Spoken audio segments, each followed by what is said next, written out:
Hello friend, मैं गौरव शर्मा और आज हम इस वीडियो में पढ़ेंगे हिमांक का अवनमन। पिछले हमने एक आपकी अर्धसंख गुण है, एक अर्धसंख गुण प्रॉपर्टी है।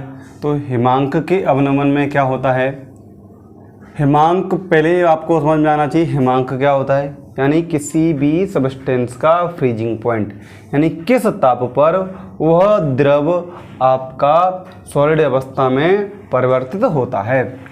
तो हिमांक बिंदु क्या कहते हैं, वह बिंदु ताप जिस पर द्रव अवस्था का वाष्प दाब उसकी ठोस अवस्था के वाष्प दाब के बराबर होता है। यानी उस द्रव का वाष्प दाब उसकी ठोस अवस्था के वाष्प दाब के बराबर हो तो उसको कहते हैं हिमांक बिंदु। अब राउल्ट के नियम के अनुसार जब कोई ठोस अवाष्पशील पदार्थ विलायक में डाला जाता है तो विलायक का वाष्प दाब कम हो जाता है। यानी आपके पास कोई द्रव है, आपने उसके अंदर कोई ठोस अवाष्पशील पदार्थ डाला है ना, तो अवाष्पशील होगा तो उसको हीट करने में ज़्यादा देर लगेगी, है ना। और उसका वेपर प्रेशर कल भी हमने देखा था कि एक आपके पास एक कंटेनर था, कंटेनर में आपने द्रव ले रखा था, इसमें आपने कुछ पार्टिकल डाले थे। तो पिछले वीडियो में आपने देखा था कि यहाँ से उसका जो वाष्प दाब है वो कम हो जाता है क्योंकि सरफेस एरिया कम होता है। तो उसी प्रकार विलायक का वाष्प दाब कम हो जाएगा। अब पिछले वीडियो में हमने पढ़ा था डेल्टा TF फ्रीजिंग पॉइंट का क्या होता है, ये अंतर होता है। फ्रीजिंग पॉइंट भी आपका शुद्ध विलायक का वाष्प दाब माइनस विलयन का वाष्प दाब, दोनों का अंतर होता है। अब तनु विलयनों के लिए राउल्ट ने क्या बताया था, तनु विलयनों के लिए हिमांक का अवनमन मोललता के समानुपाती होता है। तो मोललता आपकी m होती है, delta TF directly proportional to m, proportional हटाएंगे तो KF आ जाएगा कांस्टेंट। KF क्या आपका मोलल अवनमन स्थिरांक है यहाँ पे, है ना, तो ये आ जाएगा। अब इसकी वैल्यू m की वैल्यू पिछले वीडियो में हमने आपको बताया था, उसमें से रख दी तो डेल्टा TF इक्वल टू क्या जाएगा KF into W1 1000 over M2 into W1।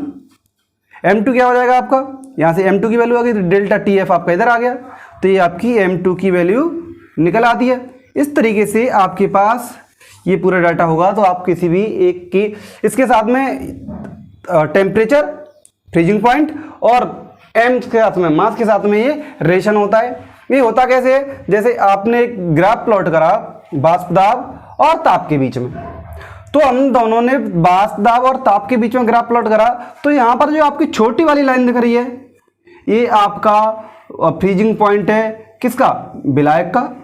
विलायक है तो प्योर विलायक होगा तो इसका वाष्प दाब कम होगा, है ना। और दूसरा जो विलयन है ये आपका वाष्प दाब और ताप के बीच में जब आपने ग्राफ लिया तो यहाँ जो डेल्टा TF है वो आपका शुद्ध विलायक का वाष्प दाब है तो इसका अधिक है, और डेल्टा TF आपका विलयन का वाष्प दाब है तो इसकी वैल्यू कम है। तो जब इन दोनों को मिलाते हैं तो यानी डेल्टा TF है तो आपका जो शुद्ध विलायक है वो आपके विलयन में दोनों को हिमकृत होता है। इस टेम्परेचर को हम कहते हैं डेल्टा TF, है ना, यानी हिमांक का अवनमन कहते हैं। दूसरी प्रॉपर्टी आती है इसकी परासरण दाब, वो भी अर्धसंख प्रॉपर्टी है। परासरण दाब क्या होता है, परासरण दाब होता है आपका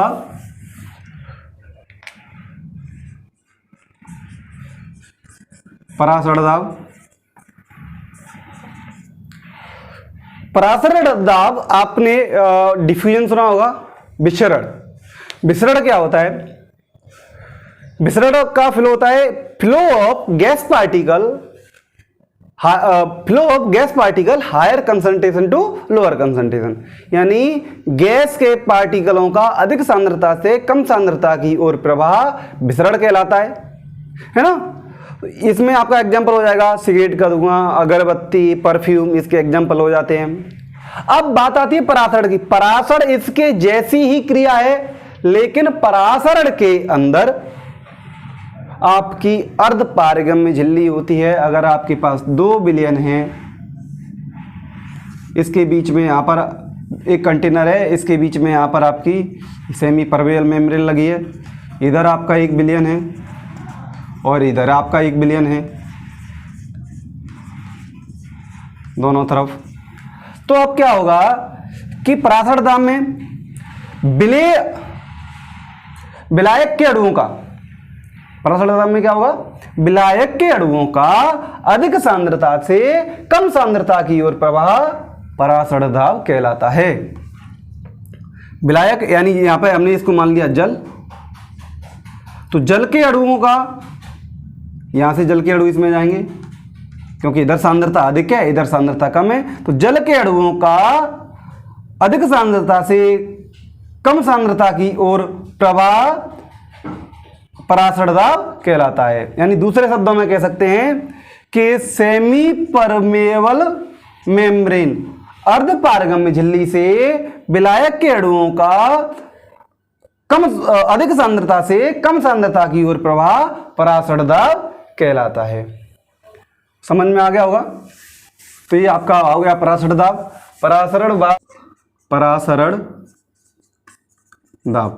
दाब क्या हो जाएगा, आपने जो कंटेनर लिया इसमें आपकी जो अर्धपारगम्य झिल्ली थी, इधर आपका लिक्विड था, तो इसके फ्लो को यानी इस कंटेनर पे बाहर से प्रेशर लगाया जाए, दाब लगाया जाए, वह दाब परासर दाब क्या हो जाएगा, वह दाब जो विलायक के अणुओं को अर्धपारगम्य झिल्ली से आने से रोकता है, वह दाब अब आपका परासर दाब कहलाता है। वह दाब जो विलायक के अणुओं का अर्धपारगम्य झिल्ली से आने को रोकता है, वह आपका परासर दाब कहलाता है। अब इसके बाद आता है आपका एक प्रतिलोम परासरण। प्रतिलोम परासरण क्या होता है, वो परासरण का एकदम अपोजिट होता है। यानी वह दाब जिससे विलायक के अणु कम सांद्रता से अधिक सांद्रता की ओर प्रवाह करते हैं, तो उसे कहते हैं प्रतिलोम परासरण। प्रतिलोम परासरण वह दाब जिससे विलायक के अणु कम सांद्रता से अधिक सांद्रता की ओर प्रवाह करते हैं, वह आपका प्रतिलोम परासरण कहलाता है।